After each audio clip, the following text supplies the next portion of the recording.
You're watching Newsday TV. Thanks for joining us. I'm Macy Eglund. The search for the person accused of shooting a state trooper is still underway. Sherry Einhorn has the latest. Shot fired, I'm hit. Westbound, Southern State, right before exit 17. Coming down 1026. Do you have any injuries? I think my kneecap's broken. The website broadcastify.com recorded what appears to be a trooper's call for help after he was shot. Even though New York State Police wouldn't authenticate the audio for Newsday, it matches information from police accounts. We're conducting an all-out search for the suspect vehicle, and we're asking for the public's help.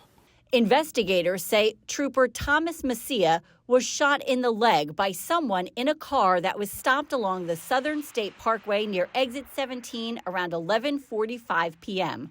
As he approached the rear of the suspect vehicle, he heard several pops and realized that he was wounded in his right leg. Troopers say the 27-year-old ducked for cover behind his patrol car without returning fire as the vehicle sped off westbound. We're told Messia used the first aid kit from his car. 2-6 farm, I'm bleeding pretty good in the legs. Got to try to get on. He had surgery at Nassau University Medical Center and is in stable condition, surrounded by his family. His mother, Dorothy, told us this by text. He always wanted to make the community safer and felt that as a police officer, he'd be able to make a difference. Troopers say Messia's body camera did not activate until he pulled his weapon, which was after the alleged shooting, so it didn't capture the incident. State police say the vehicle is a black sedan, most likely a Dodge Charger with temporary New Jersey plates 997636T with a custom matte gray exhaust. Investigators want anyone with information to call State Police Troop L. That number, 631-756-3300. There is a $5,000 reward. He walked to this car with the full intentions of helping them, and he became a target for them. This is unacceptable. I'm Sherry Einhorn for Newsday TV. You can see the latest developments on this story on our website, newsday.com. Click Get More below the Newsday TV video box on our homepage. Only in Newsday, the Bayshore district has been found to be negligent and reckless in a case involving a former teacher accused of sexually abusing students. A Suffolk jury found the district failed to investigate sex abuse allegations against Thomas Bernagozzi. He taught in the district for decades. The lawsuit was filed by a former student who claimed the district failed to protect him from Bernagozzi. Newsday reporter Grant Parpin was in court when that verdict came down. Tomorrow will begin the damages phase of the trial. They will determine how much Bayshore has to pay to the plaintiff. Other cases that Bayshore has settled have settled for about $4.5 million is the most so far. We'll be following the latest on that. Meanwhile, the retired teacher has pleaded not guilty to criminal charges linked to alleged sexual abuse of children. You can read more about this story. Click Get More below the Newsday TV video box. Only in Newsday, there's something Democrats and Republicans on Long Island can agree on: removing the SALT tax cap. Pat Dolan has the story you'll see only in Newsday. I've been annoyed. We'll continue being annoyed. On Long Island, it may be the most hated law Congress has ever passed. Any kind of extra tax is not welcome here. For years, the IRS allowed taxpayers to deduct the full amount of their state and local taxes from their income. But in 2017, Congress passed a law limiting the deduction to just $10,000 per married household. That's costing a bundle to people like Seaford retiree Brent Hertz. What I might be considering is renting out part of my house just so I can afford to live here. And now that missing tax relief is a hot-button election issue. We're challenged with the highest tax rates of the entire nation. Both Democrats and Republicans on Long Island want to remove the limit on state and local tax deductions, otherwise known as SALT. And we have to pay taxes on the taxes we've already paid. So we have to restore the state and local tax deduction that was capped at $10,000. We want to make sure that they can write off as much as possible to make sure more money are going into these homeowners' pockets. But even though on Long Island both parties agree, Congress as a whole is split on what to do about SALT. Democrats favor more SALT tax relief to help high-tax cities and suburbs. But bills to do that have been blocked by Republican leaders, despite the support of Republicans from suburbs like Long Island. The Republican leadership in Congress, which really represents more of these red states that have lower incomes and lower state and local taxes, they're opposed to what the Long Island Republicans are trying to do. This year, just a handful of Long Island congressional races could determine which party controls the House. So a lot may be riding on whether voters believe Democrats or Republicans could do a better job of restoring SALT. At a rally in Nassau Coliseum, former President Donald Trump tried to fire up support for local Republicans by claiming he's in favor of restoring SALT. I will cut taxes for families, small businesses, and workers, including restoring the SALT deduction. But Democrats point out that as president, Trump supported the bill that cut SALT tax relief for suburbs like Long Island. The blame lies squarely at Trump and the Washington Republicans who took away the state and local tax deduction.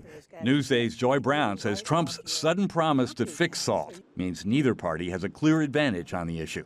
For the first time in a long time, we're better positioned at a region that either the Republicans or the Democrats can make this go away.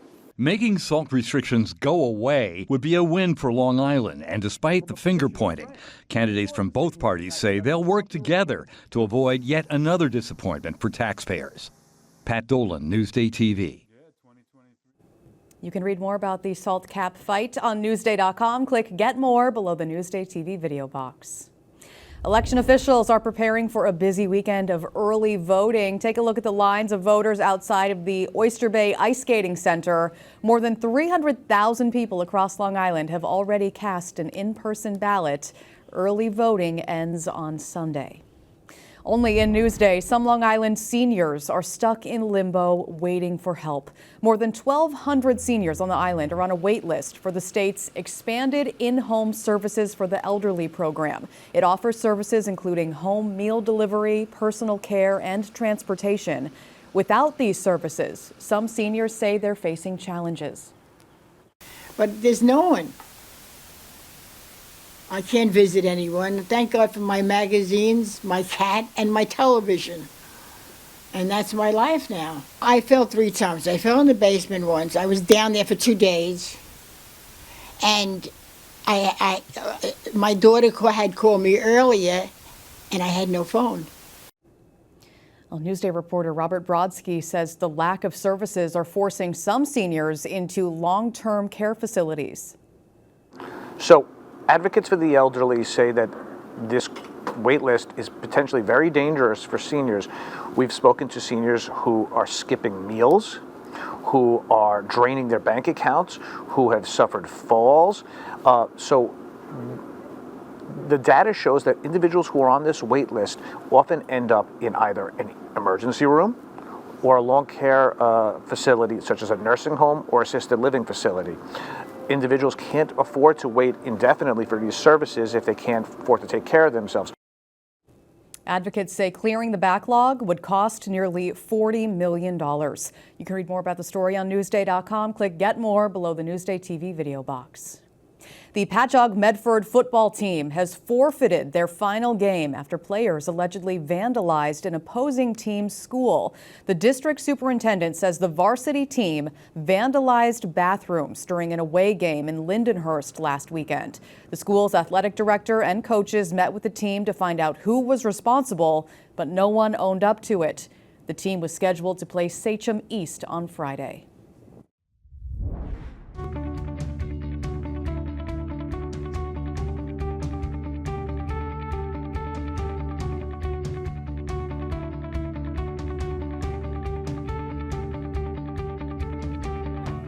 It's Italian Heritage Month, and little ones in St. James are learning the language. Elisa DiStefano has the story you'll see only in Newsday. Buongiorno. Buongiorno. Buongiorno.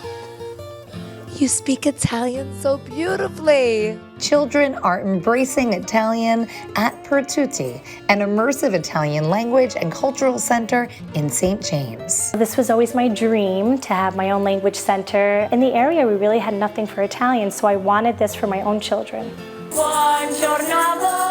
They offer adult and me classes for children of all backgrounds, as young as infants, right through adult courses and workshops. We offer Italian classes for people of all ages. Per tutti actually means for everyone. Many Long Islanders have some Italian roots, so there is a desire to learn the language. As many of the first, second, third generation really never got to learn when their ancestors came over. So we're kind of bringing back that important component of the culture, which is the language. Un fantasma! Fantasma! I'm Italian, and my mother, I always wanted to have a little place where they spoke Italian, had coffee. He looks forward to it when he, if I can't go, but I want to go to Italian. I said, no, I'll take you. Oh, grazie! Brava! They have both indoor and outdoor spaces for kids and offer open play. It's just this amazing way for this age group to, it's tailored in the way that they learn best.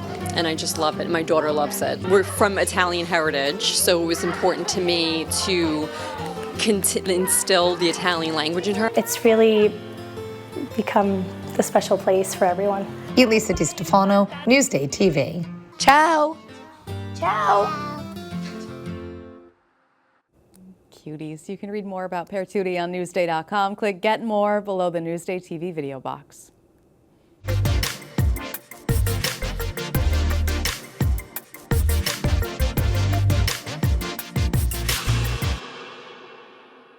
Here's what's up on Long Island. You can see Mike Del Judas and Big Shot.